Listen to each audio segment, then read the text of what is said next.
एक बार क्या हुआ, एक राजा था और वो राजा हर चीज़ पे टैक्स लगाने लगा। कोई अपनी आवाज़ उठाने को, अपनी आवाज़ बुलंद करने को कोई तैयार नहीं था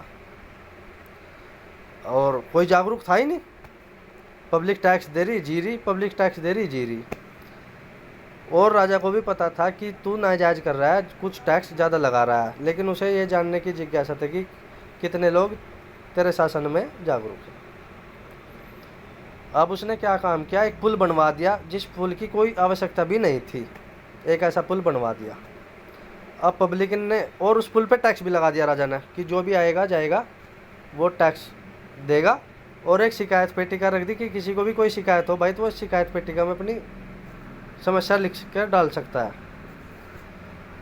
कोई बात नहीं, लोग बाग आने जाने लगे, शिकायत पेटिका रोज़ खाली रहने लगी, किसी ने अपने दिल की बात, अपने मन की बात नहीं कही। अब क्या होता है, राजा ने कहा कि टैक्स भी देंगे और जो भी आदमी गुजरेगा उसका एक जूत लगेगा, जूत भी खाएगा और टैक्स भी देगा। अब भाई पब्लिक टैक्स भी दे रही आने जाने के लिए और जूत भी खा रही, आदत पड़ गई उन्हें जूत खाने की, टैक्स देने की, अपने हक की आवाज़ नहीं उठाना कोई भी। और वो शिकायत पेटिका राजा के पास रोज़ खाली जाती, इसमें कोई किसी की समस्या नहीं होती। अब उसने एक दिन क्या, किसी आदमी ने उसमें अपनी शिकायत लिखी। राजा उस दिन बहुत खुश हुआ, शिकायत पेटिका में से एक चिट्ठी लिखी। राजा बहुत खुश हुआ, भाई कोई तो है देश में जागरूक मेरे शासन में जो अपने दिल की बात कह रहा है। अब राजा ने वो चिट्ठी खोल ली तो उसमें लिखा था, राजा साहब मैं 7 बजे सुबह ही अपनी नौकरी पे जाता हूँ, लेकिन आपने एक ही आदमी जूत मारने वाला रख रखा है। आप उसकी संख्या बढ़ा दें जिससे जल्दी जल्दी जूत लग सके और लोग बाग अपने गंतव्य या अपनी नौकरी पर जल्दी से जल्दी जा सके। राजा भाई बहुत परेशान कि सभी अंधे हैं, किसी को दिख ही नहीं रहा, मजा लो। तो वही काम हो रहा है भाई, सरकार में कोई अपने मन की बात कहने वाला नहीं है।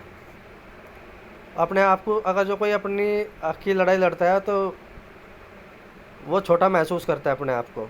एक छोटा सा एग्जांपल दूंगा, आजकल बच्चे पढ़ रहे हैं, सभी के पब्लिक स्कूलों में पढ़ रहे हैं, सरकारी में कोई भेजने को तैयार नहीं है।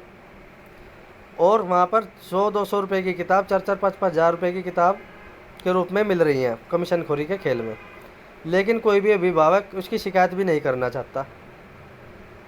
क्यों? लोग बाग, उसे लगता है कि लोग बाग क्या कहेंगे, यार तू इतनी फीस तो दे सकता है, तो क्या 4,000 की किताब नहीं खरीद सकता? अरे भाई 4,000 की किताब होंगी तो ही तो खरीदोगे ना। वो तो एक भ्रष्टाचार में फंसे हुए, आप भ्रष्टाचारियों का साथ दे रहे हो। तो भाई अपने हक की आवाज़ उठाओ, अपने हक की लड़ाई लड़ो। आप सभी से निवेदन है, चुप मत रहो, अपने हक की लड़ाई आप सभी को लड़नी चाहिए। धन्यवाद। जय हिंद, जय भारत, जय महाराजा सूरजमल।